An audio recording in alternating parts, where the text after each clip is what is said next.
నమస్కారం అండి. నా పేరు doctor Suvarchala, Jeeva fertility centres లో సైంటిఫిక్ డైరెక్టర్ని. న్యూకైన్ ఒక గ్రోత్ ఫ్యాక్టర్. దీనివల్ల బోన్ మ్యారోలో blood cells, white blood cells promote అవుతాయి, ఎక్కువ అవుతాయి, ఎస్పెషల్లీ గ్రాన్యులోసైట్స్. చాలా మంచిది.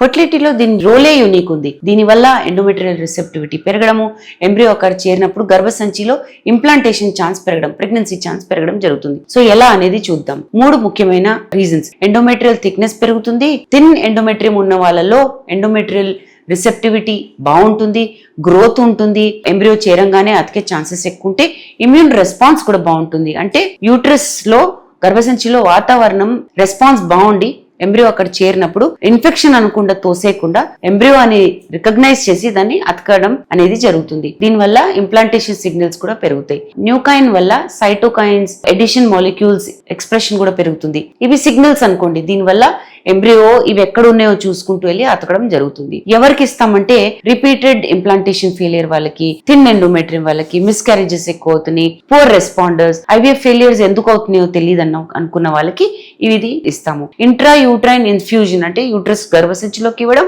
లేదా సబ్క్యూటేనియస్ ఇంజెక్షన్స్ లాగా ఇవ్వడం ప్రోటోకాల్ మీద ఆధారపడి ఉంటుంది.